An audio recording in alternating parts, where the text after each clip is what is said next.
we came here really to talk about this important issue, the menace that we are seeing not only in Africa, in Kenya, but across the African continent, where so many young people are having their futures curtailed because they are getting pregnant, young girls during their teenagers, when they haven't finished their school, when they haven't actually even matured to be able to take care of a child or take care of a family.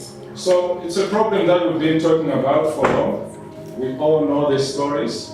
When we started off, if you saw the concept note, we started by talking about what was in the media last year in Kenya during exams, when some girls were actually writing exams while pregnant. Some exams, streets were being taken to the wards, the maternity wards for girls to write exams.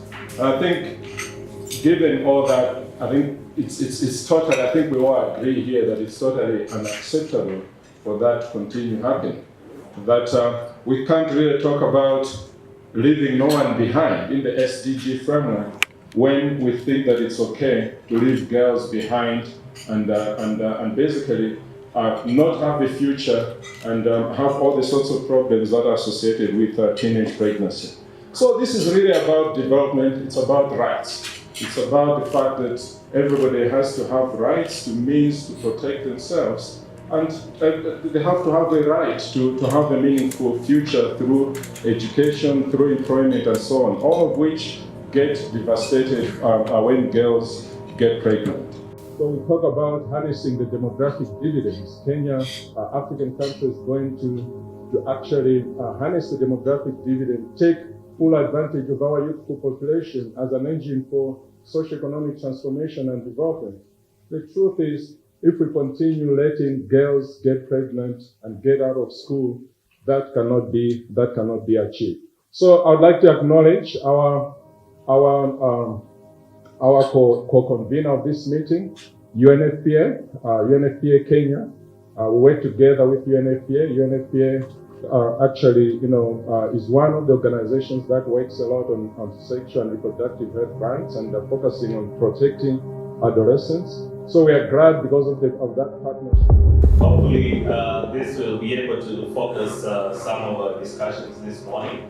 And so I'm just going to give a brief overview on the issue of teen pregnancy and youth sexual and reproductive health in Kenya. So again, when we cast back to the end of last year, during that exam period, there were the reports about, the pregnant girl in school. There was a story on teen pregnancies in Kilifi, where they recorded about 14,000 teen pregnancies in the year 2018 for girls between age 15 to 19. And as you can see, I could have shown a lot more headlines that have been similar policy dialogues. This comes from the Daily Nation about 2 days ago. And it's an opinion piece saying time is right for sex education in school. So there are two issues here. One, the issue of teen pregnancy has been associated with a lot of girls dropping out of school and therefore curtailing the ability to make the best life for themselves, and of course, if you scale that up, also the nation loses out. And there is the question here, time right for sex education in schools. What can we do differently? I realize that the greatest challenge, even for me as a pastor, John, is that you can't make a choice on behalf of someone. Apart from the information given, like the Christian faiths and what is expected from them, I think the second greatest gift that we've been given as human beings is the ability to choose. So I told this young lady, and I think that would be my response, we would look at what does the Christian faith expect from you? And then what are the choices you have based on the action that you are about to do? And I would be more comfortable knowing that she has gone away with an informed choice, so that when consequences come later on, she will not say, you didn't tell me. Knowing that there's kindergarten, there's primary school, there's secondary school, when would you as an individual suggested that education might begin From kindergarten. from kindergarten. Or probably even lower. It should start at home. Okay. It really, for me, I think the bigger problem we have in policy Yes. is that we're trying to domicile education in school. And that's where we are failing. That's why we are having issues with the church fighting, the content, with parents saying that's too much, because this is something that should be done at home. The reason we've taken it away from home to school, policy-wise, is because that is the common denominator for all children in this country. So that the child at home who has no parent, or who has irresponsible parents, or who is away from home in boarding school, doesn't miss out on what they should be learning as they're growing up.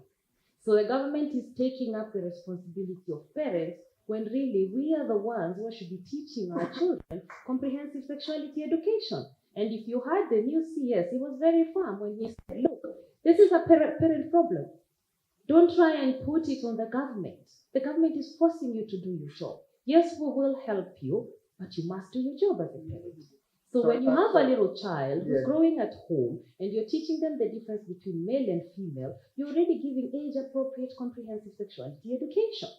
When you're teaching them that it is wrong for somebody to touch you here or touch you there, or this is invasion of your private space at 3, telling them to close the toilet door when they go in, that is appropriate sexuality education for that age. So why do we want to drop the ball when now we have to start addressing the more detailed things that make people squirm in their seats? West Pokot, there's a North Pokot, from 10 years old, young girls go through FGM and they get married at 10, and it's known. It's a known even by the chief, and it's done by Kokoipoi. So teenage pregnancy, when we talk about statistics, we'll say, oh, we've done intervention, we've used contraceptives like the lady at the top. You're not answering the question, who's impregnating them, and is it legal? Because in West Pokot, it's legal. It's legal and it's acceptable, yeah?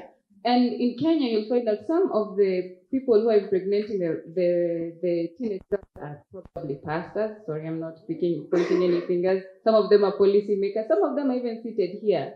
We are not highlighting that issue. And once if we cannot highlight that issue, then we cannot have an intervention, and we cannot have a program that deals with the issue. Because the challenge here is women have always been treated as second-class citizens. And I'm not sure if I'll really have a chance to talk about that, because I'm not really feminizing gender, but I'm just simply relaying the facts as they were. If you look at it, and I think the fellow panelists have talked about this, it is not enough to have the policy. What is the nature of the social environment within which that policy is supposed to be implemented? Because clearly, I'll give an example of FGM. We keep on talking about having policy. FGM is not allowed in Kenya, but don't we expect it to happen? Who's normally the people who are betting? We have the chiefs, as it were. There was concern about child marriages. We have a very robust legal framework outlawing marriages among minors. But what is happening? We still have it happening. So I think most importantly, one of the biggest undoing for us has always been implementation of the policy framework. And this boils down to, one, do we have a supportive social environment for that? And by supportive social environment, I'm actually speaking to, do the people at the very, very grassroots level have a change in mindset, have a change in norms, have a change in attitude to appreciate the policy that you're going to be implementing? Because it takes that person at the very grassroots for your law or policy to come in place.